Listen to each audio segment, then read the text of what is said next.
So greetings for the day. My name is Dr. Danish Khan, and today we will talk about the subject, which is foreign trade, procedure and documentation, and under which we will talk about understanding the export procedures and documentations.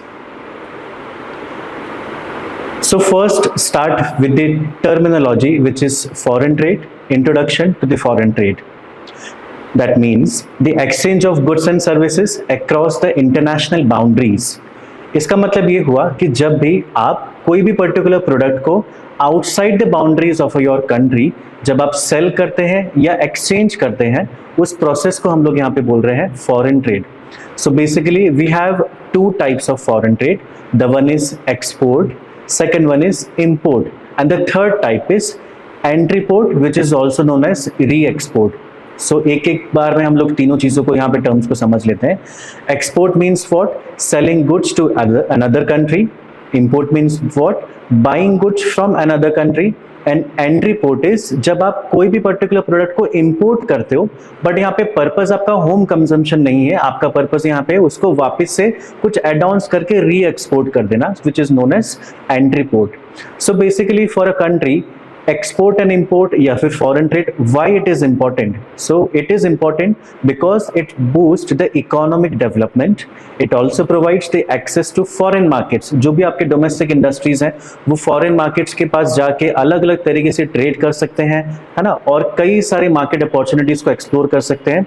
उसी के साथ साथ foreign trade जो है help करता है to earn valuable foreign exchange. आप बाहर की कंट्रीज पे जाके ट्रेड करके वैल्यूएबल फॉरेन एक्सचेंज आपकी कंट्री के अंदर लेके आ सकते हैं.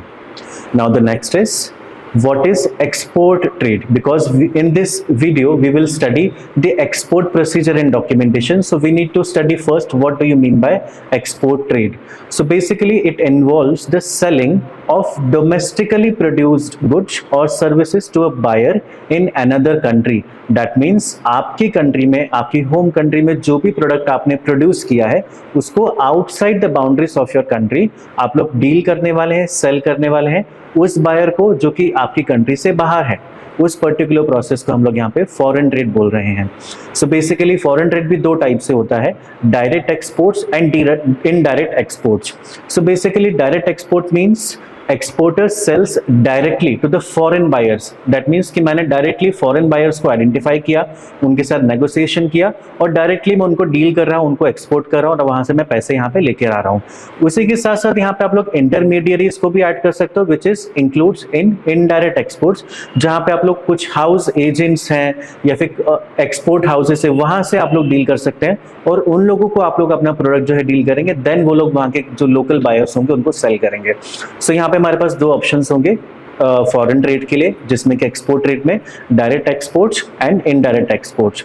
सो बेसिकली ऑब्जेक्टिव्स हमको क्या दिखना है एक्सपोर्टिंग का, जो कि आपको इंक्रीज करके देगा सेल्स एंड मार्केट रीच. क्योंकि जब आप डोमेस्टिक कंट्री के अंदर डील करते हो तो डेफिनेटली आपके पास बहुत कम मार्केट रीच होती है, क्योंकि आपके पर्टिकुलर कंट्री के अंदर ही आप लोग आपके प्रोडक्ट्स को सेल कर सकते हो.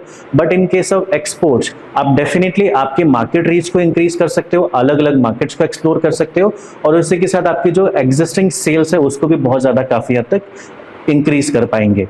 Then utilising the excess production, क्योंकि if your company have a bulk production या फिर आपके पास कंपनी में कैपेसिटी बहुत ज्यादा है कि आप लोग प्रोडक्शन जो है काफी हद तक आप अच्छा कर सकते हैं, तो डेफिनेटली हम लोग उस पर्टिकुलर एक्सेस प्रोडक्शन को यूज कर सकते हैं टू यूटिलाइज और हम दूसरी कंट्रीज में अपने एग्जिस्टिंग प्रोडक्ट्स को हम लोग सेल कर सकते हैं. Then third one is improve profitability and competitiveness. आप लोग प्रॉफिटेबिलिटी को इंप्रूव कर सकते हो, आप अपनी कंपनी की कॉम्पिटिटिवनेस को इंप्रूव कर सकते हो, मार्केट में और ज्यादा रीच कर सकते हो, मार्केट आप लोग कैप्चर कर सकते हो, कंज्यूमर्स को और ज्यादा आप अट्रैक्ट कर सकते हो, फॉरेन बायर्स को आप अट्रैक्ट कर सकते हो. ठीक है. And the last one is to earn foreign exchange for the country. Definitely in entering into a export business आपके कंट्री में फॉरेन एक्सचेंज को लेकर आएगा और फॉरेन रिजर्व्स को भी यहाँ पे बढ़ाएगा. Now coming to the most important part, which is steps in export procedure. Basically this slides belongs to the overview of overall process of export business. Then we will study the single slides based on particular step. So the first step is receipt of export order. Second one is export processing and confirmation. Then export documentation, which is important part. Then export finance arrangement, then quality inspection and clearance, then excise and custom formalities, then the most important again, shipment of goods, then receiving payments from the buyer, and post shipment follow up. All these steps is crucial to ensure the legal compliance and smooth international delivery. Now coming to the step-by-step procedure, the first step that we have listened right now is receiving the export order. In this process, the export process starts with receiving a purchase order from the foreign buyer. Okay, directly you can have the inquiry from the foreign buyer, और else आप अलग अलग तरीके के foreign जो agencies है या houses है उनसे आप कांटेक्ट कर सकते हैं, वहां से आप लोग इंक्वायरीज जो है अपनी तरफ लेके आ सकते हैं। अब इस पर्टिकुलर ऑर्डर्स में आपको किस तरीके की इंक्वायरीज को इंश्योर करना है? फर्स्ट इज प्रोडक्ट डिटेल्स, कि उस पर्टिकुलर इंक्वायरी में किस टाइप का प्रोडक्ट आप एक्सपोर्ट करने वाले हैं, या सामने वाले कंट्री में जो बायर है उसको किस तरीके के प्रोडक्ट की रिक्वायरमेंट है, क्या क्वांटिटी की उनको रिक्वायरमेंट है, किस प्राइस रेंज में वो अपना जो प्रोडक्ट है उसको लेना चाहते हैं, देन डिलीवरी शेड्यूल वो लोग क्या चाहते हैं कि किस पर्टिकुलर पॉइंट ऑफ टाइम में आपको डिलीवर करना है products, and the most important is payment terms, क्योंकि यही वो समय है जहां पे सारे के सारे टर्म्स एंड कंडीशंस जो है between both the parties which is seller and buyer यहाँ पे डिसाइड होने वाली है, और इसी के बेसिस पे आप लोग आपका जो ऑर्डर होगा उसको आप कंफर्म करने वाले हैं, है ना। Then confirm the credibility of buyer through the background checks and trade references is also an important point from the part of exporter. That means कि being an exporter मुझे ये भी चेक करना होगा कि जिस बायर की मेरे पास इंक्वायरी आई है उसका मैं क्रेडिबिलिटी चेक करूँ, उसका बैकग्राउंड चेक करूँ कि क्या वाकई में वो पेमेंट मुझे कर पाएगा, है ना, और उसके ट्रेड रेफरेंसेस के थ्रू मैं ये सारी की सारी जानकारी जो है वो निकाल सकता हूँ। So this was the first step which was receiving the export order. The next step we have confirming the order. Now this particular step we will send a pro forma invoice to confirm the prices and terms. Okay, so this is again an important document, export document, जहां पे आप लोग सारे के सारे जो भी inquiry आपको आई है उसके बेसिस पे आप लोग जो भी क्वांटिटी है, जो भी प्राइस है, या जो भी पर्टिकुलर प्रोडक्ट है उसके सारी की सारी जो इन्फॉर्मेशन है आप लोग वो यहाँ पे फीड करके प्रोफॉर्मा इनवॉइस के बेसिस पे आप लोग उसको सामने वाली पार्टी को भेजते हो, ताकि आप लोग प्राइस एंड टर्म्स को कंफर्म कर सको। नोट करने वाली बात यह है कि this is not the final invoice, this is just a proforma invoice. यहाँ पे हम लोग सारी की सारी चीजें कंफर्मेशन ले रहे हैं। Once the pro forma invoice is accepted, the buyer issues a formal PO which is purchase order. अब दोनों पार्टीज के बीच में यहाँ पे डिसीजंस हो चुके हैं regarding the prices, regarding the terms and conditions. अब अगेन इंक्वायरी के बाद जो फॉरेन बायर होगा वो परचेज ऑर्डर के रूप में आपको फाइनल और फॉर्मल जो ऑर्डर होगा वो प्लेस यहाँ पे करने वाला है। अब अगेन एक्सपोर्टर के पार्ट में हमको दो तीन चीजें यहाँ पे वापस से चेक करनी होगी, जैसे कि need for export licence and restrictions, क्योंकि मैं जिस भी पर्टिकुलर कंट्री में डील करने वाला हूँ क्या वाकई में वहाँ पे मुझे किसी भी तरीके के प्रोडक्ट के लिए या जिस प्रोडक्ट में मैं डील कर रहा हूँ मुझे कोई एक्सपोर्ट लाइसेंस की जरूरत पड़ने वाली है क्या, या फिर किसी तरह के कोई ट्रेड रेगुलेशंस तो नहीं है, कोई रेस्ट्रिक्शंस तो नहीं है, या फिर किस तरीके के ट्रेड या एक्सचेंज रेगुलेशंस के साथ मुझे कंप्लायंस करना है, क्या मुझे यहाँ पे फॉलो करना है, ये दोनों तीनों चीजें मुझे यहाँ पे इंश्योर करनी पड़ेगी। देन अगेन अगर मैं लार्ज ऑर्डर्स में डील करने वाला हूँ या मैं बल्क क्वांटिटी में यहाँ पे डील करने वाला हूँ तो डेफिनेटली लीगल कॉन्ट्रैक्ट्स की भी मुझे यहाँ पे जरूरत पड़ेगी, जो कि दोनों पार्टीज के बीच में मुझे यहाँ पे साइन करना होगा। Now this was the second step. Coming to the third step, which is export documentation. So we have variety of documentations जो कि आपके export procedures को complete करने में यहाँ पे लगते हैं, जैसे कि pre-shipment documents, post-shipment documents, and there are commercial documents, there are regulatory documents, there are multiple documents जो कि एक particular export orders को complete करने के लिए काम आते हैं। So basically यहाँ पे हम लोग ने line up किए हैं कुछ 60 तरीके के documentations जो कि majorly basis में आपको एक सिंपल से एक्सपोर्ट ऑर्डर को कंप्लीट करने में काम आएंगे, जैसे कि कमर्शियल इनवॉइस हुआ, packing list, bill of lading, airway bill, certificate of origin, shipping bill, inspection certificate, export licence, letter of credit, and the last one is insurance certificate. तो one by one हम लोग थोड़ा सा introduction सारे के सारे documentation का ले लेते हैं।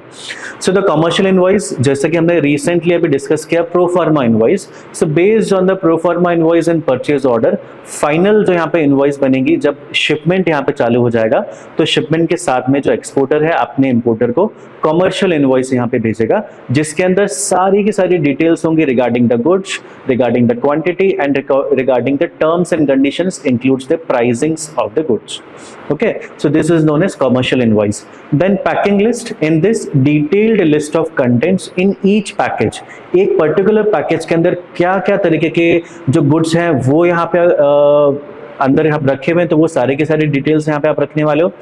देन दो टर्म्स आपके सामने है यहाँ पे, bill of lading and airway bill. So basically bill of lading आपको तब लगने वाला है जब मोड ऑफ ट्रांसपोर्ट आपका सी ट्रांसपोर्ट हो या फिर रोड ट्रांसपोर्ट हो, एंड व्हेन जब आपका मोड ऑफ ट्रांसपोर्टेशन यहाँ पे एक्सपोर्ट बिजनेस में एयर ट्रांसपोर्ट होगा, तो वहां पे आपको एयरवे बिल यहाँ पे बनाना है, जो कि एक ट्रांसपोर्ट डॉक्यूमेंटेशन है जो कैरियर है, चाहे वो शिप हो, चाहे वो एयरलाइन कंपनी हो, चाहे वो रोड कंपनी हो, वो आपको यहाँ पे इशू करने वाली है इन डॉक्यूमेंट्स के नाम से. Then certificate of origin, which is one of the most important documentation in import and export business, जो कि डिक्लेयर करता है उस कंट्री को जहां पे आपके गुड्स जो है ओरिजिनेटेड हुए हैं. For example we can say this product is made in India, this product is made in China, तो उनका ओरिजिन जो है उन प्रोडक्ट्स का वो यहाँ पे डिक्लेयर करता है. This is known as certificate of origin. Now coming to the next document, that is shipping bill, जो कि रिक्वायर होता है बाय द कस्टम क्लियरेंस, और जो भी कस्टम क्लियरेंस के जो भी प्रोसीजर्स है उन पर्टिकुलर अथॉरिटीज को, पोर्ट अथॉरिटीज को आपको डॉक्यूमेंटेशन जो है वो देना पड़ता है शिपिंग बिल के नाम से, जिसमें कि अगेन सारी की सारी डिटेल्स होती है regarding the shipment, regarding the parties, regarding the goods जो कि आप एक्सपोर्ट कर रहे हो या शिप कर रहे हो. Then again, another document is inspection certificate. Definitely, export business में there are risk, तो आप इंश्योरेंस आपके जो गुड्स का है या पे आपका शिपमेंट का है वो आप लोग करवाते हैं in the form of cargo insurance या मरीन इंश्योरेंस. तो अगर आपने इंश्योरेंस लिया हुआ है तो डेफिनेटली वो इंश्योरेंस सर्टिफिकेट आपको यहाँ पे लगने वाला है. Then another important is export licence. Now this is required for restricted goods. If your goods या प्रोडक्ट जो भी आप डील कर रहे हैं सामने वाली कंट्री के साथ, वहां पे अगर वो गुड्स रेस्ट्रिक्टेड है या फिर प्रोहिबिटेड है या फिर फ्री है, तो ये सारे के सारे चीज़ों के लिए अगर वो रेस्ट्रिक्टेड गुड्स है तो डेफिनेटली आपको गवर्नमेंट से एक लाइसेंस लगेगा उस पर्टिकुलर गुड्स को डील करने के लिए सामने वाली कंट्री के साथ. If your goods are free तो डेफिनेटली आपको एक्सपोर्ट लाइसेंस की जरूरत नहीं पड़ेगी. Another important thing is you also need a IEC code, which is import and export code, जो डेफिनेटली आपको DGFT अथॉरिटी जो है directorate general of foreign trade, वो आपको यहाँ पे इशू करने वाली है. Now the letter of credit, which is a payment documentation, जो कि सिक्योर करेगा आपके पेमेंट ट्रांजैक्शन को, या फिर other payment terms related documents जो कि आपने अपनी दोनों पार्टीज के बीच में यहाँ पे फाइनल किए हुए. And the last one is inspection certificate, जो कि कंफर्म करेगा क्वालिटी स्टैंडर्ड्स को क्या आपने वाकई में मेट किया है, क्या क्वालिटी स्टैंडर्ड्स को आपने फॉलो किया है वाइल पैकेजिंग, वाइल मैन्युफैक्चरिंग, है ना. तो ये सारी की सारी चीजें यहाँ पे आपको यहाँ देखनी होंगी. Now these were the some important and major documents जो कि आपके पर्टिकुलर या सिंपल ट्रांजैक्शंस पे लगने वाले हैं. Now coming to the next point, which is step number 4, export finance. Definitely export finance की जरूरत आपको पड़ सकती है दो तरीकों से. यहाँ पे हमने टाइप्स मेंशन किए, विच is pre shipment finance and post shipment finance. So the pre shipment finance means for purchasing a raw material, production and packaging. बिल्कुल भी जरूरी नहीं है कि आपको ऑर्डर आपने रिसीव किया है तो आपको उस ऑर्डर को कंप्लीट करने के लिए फाइनेंस आपके पास पूरी तरीके से पर्याप्त मात्रा में होगा. तो डेफिनेटली उस ऑर्डर को भी कंप्लीट करने के लिए you will have the availability of finance from the different authorities और you can say the institutions, जहां पे आप लोग प्री शिपमेंट फाइनेंस की फैसिलिटी ले सकते हैं, जिसमें कि आप लोग को अगर रॉ मटेरियल परचेज करना है या प्रोडक्शन करना है, इवन फॉर द पैकेजिंग, आप इस पर्टिकुलर तरीके के फाइनेंस को यहाँ पे यूज कर सकते हैं. नाउ अगेन इंपॉर्टेंट टर्म यहाँ पे यूज किया जा रहा है पोस्ट शिपमेंट फाइनेंस. तो ये फाइनेंस आपको कब रिक्वायरमेंट होगा? वर्किंग कैपिटल रिक्वायरमेंट्स को पूरा करने के लिए, व्हेन जब गुड्स को शिप किया जा चुका है उसके बाद में, तब तक जब तक आपको पेमेंट सामने वाली पार्टी से रिसीव नहीं हो जाता, तो उस समय की वर्किंग कैपिटल रिक्वायरमेंट्स को फुलफिल करने के लिए you will have the facility of post shipment finance. Now दोनों तरीके के फाइनेंस के लिए यहाँ पे जो इंस्टीट्यूशंस इन्वॉल्व हैं वो रहेंगे कॉमर्शियल बैंक्स. डेफिनेटली आप किसी भी पर्टिकुलर कॉमर्शियल बैंक्स के पास जा सकते हैं प्री शिपमेंट या पोस्ट शिपमेंट फाइनेंस फैसिलिटी लेने के लिए, या फिर ECGC which is export credit guarantee corporation, and the third one is EXIM bank which is export and import bank. ये जो इंस्टीट्यूशंस है डेफिनेटली आपको हेल्प करने वाले हैं टू मिनिमाइज रिस्क और एक्सपोर्टर्स को सपोर्ट करेंगे with the credit and insurance facility. Now fifth point which is custom clearance and shipment. जब भी शिपमेंट प्रोसेस होगा तो एक्सपोर्टर की कंट्री में और इंपोर्टर की कंट्री में दोनों ही जगह कस्टम क्लियरेंस का जो प्रोसेस है वो काफी इंपॉर्टेंट रोल यहाँ पे प्ले करता है। तो सबसे पहले आपको करना होगा submit a shipping bill and documents to the custom authorities. तो डॉक्यूमेंट जो भी हमने अभी डिस्कस किए हैं प्रीवियस स्लाइड्स में, वो सारे के सारे डॉक्यूमेंट्स आप लोग शिपिंग बिल के साथ कस्टम अथॉरिटीज को सबमिट करेंगे। गुड्स को इंस्पेक्ट किया जाएगा और क्लियर किया जाएगा बाय द कस्टम अथॉरिटी। अब जो पोर्ट प्रोसीजर्स हैं इसमें क्या क्या इंक्लूड होंगे, जैसे कि कार्गो हैंडलिंग है ना, उसी के साथ आप लोग जब लोडिंग करोगे कैरियर में वो सारी की सारी चीजें, फिर उसके बाद जो आपके ये सारी की सारी जो फॉर्मेलिटीज हैं स्पेशली द कस्टम फॉर्मेलिटीज, ये हैंडल की जा सकती हैं by the CHAs which is custom house agents, जो कि एक्सपोर्टर के बिहाफ में कस्टम प्रोसीजर्स को डील करता है। Apart from the CHAs we have CFAs which is clearing and forwarding agents, जो कि आपके ओवरऑल एक्सपोर्ट प्रोसीजर को भी हैंडल कर सकते हैं on behalf of exporter. Now the sixth one is receipt of payment. Definitely अब आपका कस्टम प्रोसीजर हो चुका है, आपके रेगुलेटरी डॉक्यूमेंट्स की प्रोसीजर्स यहाँ पे कंप्लीट हो चुकी है। अब we have the different mode of payments. So we have advance payment which is payment before the shipment. अगर 1 करोड़ रुपए की डील हुई है और सामने वाले जो बायर है उन्होंने आपको कुछ % of the amount as a advance payment दिया हुआ है या फुल अमाउंट आपको एज एन एडवांस पेमेंट दिया है, तो that will be known as advance payment. Then another mode of payment is letter of credit, which is known as the most secure method of payment when it comes to international trade, जिसमें कि bank जो है वो guarantee करेगा on behalf of importer कि ये जो payment है आपको पूरी तरीके से सिक्योर वे में कर दिया जाएगा on meeting the different conditions. Okay, the third is document against payment which is DP, document handed over to buyer after the payment. जैसे ही मुझे बायर की तरफ से पेमेंट मिल जाएगा तो मैं इस केस में क्या करता हूँ, डॉक्यूमेंट्स तभी मैं बायर को दूंगा ताकि बायर अपना जो क्लियरेंस है उसकी कंट्री में, इंपोर्टिंग कंट्री में जो अपना कस्टम क्लियरेंस का जो प्रोसेस है वो वहां पे करवा सके। Without documents there is no possibility कि आप लोग आपका कस्टम क्लियरेंस करवा सके बीइंग एन इंपोर्टर। तो डॉक्यूमेंट अगेंस्ट पेमेंट में ऐसा होगा कि आप एक हाथ में आप पेमेंट लेंगे और उसी के साथ आप लोग को डॉक्यूमेंट्स जो है सामने वाली पार्टी को यहाँ पे सबमिट कर देंगे। Another important is open account which is shipment before the payment. अब बिना पेमेंट के आप लोग शिपमेंट कर देते हैं, लेकिन ये स्पेसिफिकली कहाँ पे यूज किया जा सकता है, जहाँ पे ट्रस्टेड पार्टनर्स हो। लाइक आप काफी समय से ऑलरेडी अपने पुराने समय से आप लोग डील करते आ रहे हो या ट्रेड करते आ रहे हो, तो you both parties have trust on each other, तो डेफिनेटली आप लोग ओपन अकाउंट फैसिलिटी जो है दोनों अवेल कर पाएंगे। All these payment method ensure compliance with RBI and foreign exchange regulation, चाहे आप इंडिया में डील कर रहे हैं या फिर कोई लोकल अथॉरिटीज के साथ आप लोग डील कर रहे हैं। Now the seventh point is post shipment activities. अब ये सारे के सारे प्रोसेस आपका जो एक्सपोर्ट का वो खत्म हो गया है। अब उसके बाद आपको यहाँ पे क्या करना है, अब डेफिनेटली जो पेमेंट है मुझे रियम्बर्स होगा फ्रॉम द बैंक, तो आप लोग सारे के सारे डॉक्यूमेंट्स जो है बैंक में सबमिट करने वाले हैं ताकि मैं अपना पेमेंट को क्लेम कर सकूं, या फिर जो भी इंसेंटिव्स मुझे मिल रहा है फ्रॉम द गवर्नमेंट वो सारे के सारे इंसेंटिव्स मैं यहाँ पे क्लेम कर सकूं। उसके लिए मुझे अप्लाई कर सकता हूँ, चाहे वो ड्यूटी ड्रॉबैक फैसिलिटी हो, चाहे वो GST रिफंड्स हो अगर एप्लीकेबल हो रहा है, ठीक है। तो उस चीज के लिए आपको शिपमेंट्स को ट्रैक करना होगा और इंश्योर करना पड़ेगा कि डिलीवरी जो है आपके बायर को हो चुकी है या नहीं, उसी के बाद आपको ये सारी फैसिलिटीज जो है मिलेंगी। देन आपको रिकॉर्ड मेंटेन करना होगा for the audit and future references, वो भी आप लोग with the help of banks जो है वो आप कर सकते हो। सो यहाँ पे हमारा जो प्रोसेस वाला जो टास्क है वो पूरी तरीके से कंप्लीट होता है। अब हम कुछ चैलेंजेस यहाँ पे डिस्कस करने वाले हैं when it comes to export trade. सबसे कुछ मेजर जो चैलेंजेस है हम लोग यहाँ पे डिस्कस करेंगे। The first one is regulatory complexity. अब when it comes to international trade, ये वाला जो चैलेंज है वो सबसे ज़्यादा हम लोग फेस करते हैं, क्योंकि दोनों ही पार्टीज जो है अलग अलग कंट्रीज में रिसाइड कर रही हैं। तो हो सकता है कि वहाँ की गवर्नमेंट के कुछ डिसीजंस हो या कुछ रूल्स या ट्रेड पॉलिसीज में अगर आपने चेंजेस किए हैं अचानक से, तो डेफिनेटली वो मेरे बिजनेस में अफेक्ट कर सकता है।